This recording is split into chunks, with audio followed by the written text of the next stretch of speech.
The Girls Hour with Jen and Michele. Love is love. I'm getting the chills as I'm saying it. Like the head of the greatest country in the world, and he's actually using the word losers. It's like this underlining secret, and it's random, and you have no idea if you're ever safe or if anything is safe to do, and it's this evil. And hate cannot be tolerated. Is what is so scary because there's no reasoning with that. There's no logic behind it. They are two women sharing their views on everyday life, from current events, social issues, family, friends, LGBT issues, entertainment, and much, much more. Go to thegirlshour.org. Today on the Girls Hour, we have a special guest, Lisa Hunter. She's the founder of Robert's Wish. Robert's Wish is a nonprofit registered 501c3 non-judgmental online community where today's youth are free to be themselves. Robert's Wish hopes to provide a forum for open discussion of the challenges facing today's youth. Issues such as bullying, fitting in, coming out as LGBTQ, or just feeling alone. And my personal favorite is their 3 core pillars: respect, kindness, and community spirit. So right now, I'd like to welcome to the Girls Hour, Lisa Hunter. Hi, Lisa. Hi, how are you? Good, how are you? Very well, thank you. Lisa, you're joining us from what part of the world? I'm joining you from London. All right, so we have London to Hawaii. And we have lots of miles, probably 6,000 miles. And yeah, and then some. 11 hours. This is 11 when hours. modern technology just really blows me away. This is so cool. It's like we're sitting in your living room. It's great. Thank you so much for being as patient as we were with your time. You were also patient with our time. So we're learning as we go along since we've moved to Hawaii that the time difference plays a very big factor in what we can plan and what we can do. So thank you for your patience. Oh, pleasure. Thank you for yours as well. I know we went back and forth a couple of times. Yeah. When can you do this? So, Lisa, tell our listeners a little bit about you and how this all came about. Well, I'm South African, South African born and bred, having lived in different parts of the world as well, UK, Switzerland, US, and now back in London. And I grew up with Robert. Robert was a good friend of mine. That's how this all got started, was Robert had some difficulties in his life. He came out at a late age, and he experienced a lot of challenges, a lot of bullying and prejudice against him for just trying to be himself. He didn't have that resource. He didn't have that place to go to talk to other people who were going through similar things that he was. And unfortunately, he couldn't take what was happening to him, and he passed away. So one of his last wishes, his requests, was that this doesn't have to happen to other people. There needs to be a place where, youth can go, that they can talk to each other, that they can gain, get to that resource. They can talk and not feel so alone when they're going through these difficulties, but where they can also be in a confidential, anonymous state. They don't have to say who they are, where they are, but they can still be themselves. Mm-hmm. So this is really where, where Robert's Wish started. It's his wish. So 2 years ago, we started on the road where, designing and getting Robert's Wish off the ground started. Now, how did you know where to go with this after, when Robert passed and you decided to move forward with his wish, where did you begin? Well, my background is I'm a researcher, a market researcher. I'm an advertising and brand consultant. So I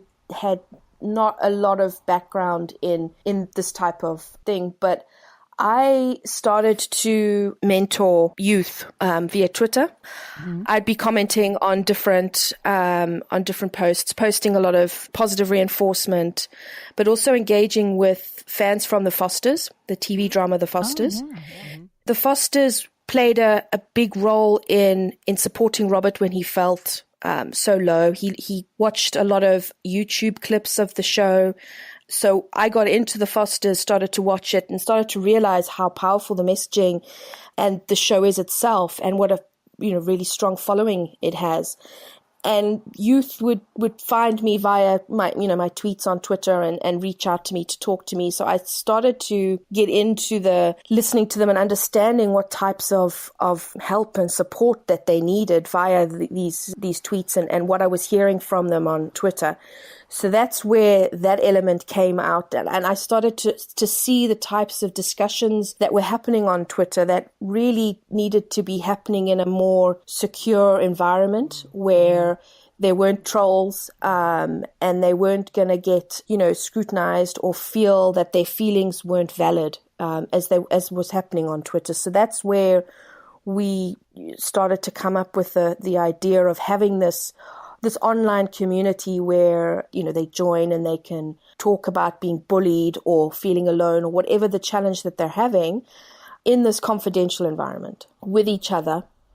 And we're also, we're going to have the facility where they can reach out and have a one-on-one discussion with an online mentor. That mentor's job is to, what I was doing on Twitter, just listen to them, just so that they can feel heard, that they don't feel alone, and to just give them positive reinforcement. We're not counselors. Our mentors aren't counselors. We're simply there to give them positive reinforcement and to make sure that they don't feel alone and that they do feel that they're being heard. That's so crucial and so important. You sent me a list of the research that you did about the youth, and it's fascinating. 1 out of 4 teens are bullied. 9 out of 10 LGBT students experience harassment at school and online. 43% of kids fear harassment in the school bathroom. And 80% of the time, an argument with a bully ends up in a physical fight. And the list goes on and on. Yeah. And what we have even come to know is through some of the interviews that we've done over the last 2 years is exactly what you just said, was that they need someone, just one person, changes their whole life. One person listening to them, giving them some support, changes their whole life. It could be a life and death situation, but by having a friend, one friend, to be that friend. So really your mentor.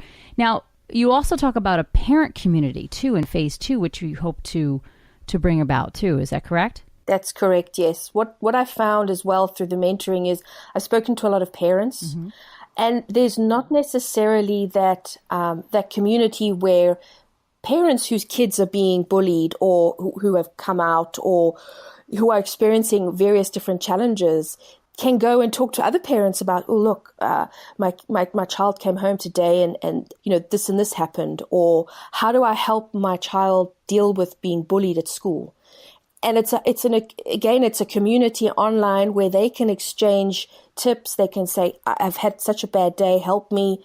Where they can go and also feel that they're not alone in the world of being a parent. Speaking to parents, that's been one of the common themes that have come through when I've spoken to different parents whose kids I've been supporting. So we thought it would be essential to have not only the kids, the youth community, but a community for parents as well. That's phenomenal. It really, really is. Now, where are you in the process of bringing this all together? So we are about to finalize our web page design. Our community for youth has started to be built. So we're in the phase of building that community, building the app. We're going to have a mobile app for the community for the youth as well. That's going to be handy. So we're building that. Tech people, that's yes. Because wherever they go with their phones, they could just access it through there. And it's also going to, because it's an app, we can also have our mentors accessing it via their phones as well. We are at the stage where we're going to start fundraising. We're going to start reaching out to corporate individuals to help fundraise, to help start sponsoring donations, etc. We've got many, pokes in the fire to try and get this ready for launch by the end of October, beginning of November, and get things ready to get going. And when you say we, do you have your own personal team, or who's behind this with you? I have a board of directors that are working closely with me. They are all based in the US in various different parts. I also have some fantastic volunteer leads who are looking after our communications or our social media or our SEO or our volunteer and our corporate sponsorship. So we've got a great team of passionate people who are just as passionate about, youth as I am and about helping to support them. So they are helping in various areas to get this ready for launch. I have to say this to both you and Michele sitting next to me, that I, of course she had shared this with me, and I follow you through her. And as I'm sitting here listening to you, Lisa, I hear myself inside screaming, like, I want to be a part of that. I want to be a part of that. Like, yeah. It's like being on the other side of the room going, God, I want to hang out with those people over there. Like, because they look like they're, whatever, that they're having more fun, or they're just cooler, whatever, just people that you say, I want to be part of that. As you're talking, my insides are going, God, I want to be a part of that. I mean, as you know, with the Girls Hour, we have a platform to use our voice, and we try to use it. Sometimes it's just to get our own thoughts or feelings across, but it is also to bring our LGBT community together and to bring awareness, and to have even our listeners. I mean, Michele says it quite often on our shows when she does the analytics of our show. And sometimes I'll be in another room and she'll start yelling out countries that, we've been played in. And I don't even know these countries. They're on the map. We don't really do too well at Jeopardy, the game Jeopardy, but they're countries. And one of the things that her and I have shared with each other quite a bit, and it gives us such a good feeling, is when we either get an email or sometimes we just see the country that it was played on. And in our mind, we imagine, some young teen boy or girl, or some married woman hiding out in her closet somewhere in a country where she could never safely come out as gay and or lesbian, and listening to us. And if it's 30 minutes of either laughter or connection or something that makes that person feel I'm not alone, then we've done way beyond what we ever intended to do with our podcast. And listening to what you want to do with Robert's Wish and the goal and the future of it, I mean, I think it's phenomenal. And hats off to you on this. For you to, first of all, to honor Robert like this, but then to take it another step further and go, global with it, as one of my wife's favorite words is. That's right. Yeah. So for you to go global with this, we need that. The world needs it. The community needs it. And I'm glad that we can be part of it. Even just having you on today is just phenomenal. Well, thank you. It's been a fantastic journey. I've met the most amazing people. I've supported the most amazing youth and parents. It's been a great journey, and they have motivated me to, along with with Robert, they've motivated me to continue with this.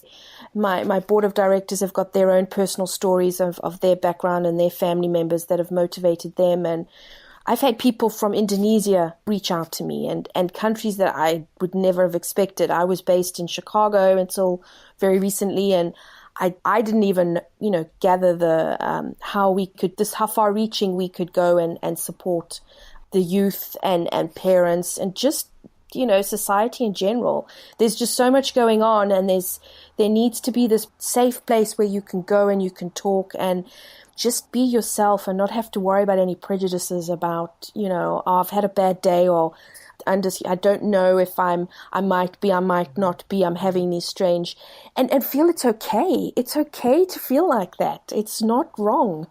And to be proud of yourself when you do come out to the world, or when you do beat you beat the bully, and it needs to be celebrated. It needs to be something where these kids are our future. I look at them as, when I'm 70 years old, they're going to be the doctors that are going to be helping me. So I want to try and make a way to help them in their day-to-day challenges. They are the future. And I love how you're bringing in the parents as well, because that's to set the tone for the change. Because the children are growing up and having all these effects, and there's a communication barrier, or however they're raised. I mean, we come from different backgrounds, different walks of life, whether it's religion or culture, and children are taught so much. I mean, you're taught from your parents, or you're taught from the people that are around you. So what you're doing here is like fundamentally groundbreaking change, and bring people and bring an alliance together and an awareness for the youth and our future. I'm just proud for us to be a part of it as well. Me too. And I'm so grateful that you are. And we're very open. The board, we're always looking for people who are passionate about as we are, to join. I mean, Jen's got her we're hand not in the air right now. in a bubble. Pick me. We are very much, we're open. We want people to, if they're passionate about it as we are, please feel free. We would love to hear from you. And we've heard from, quite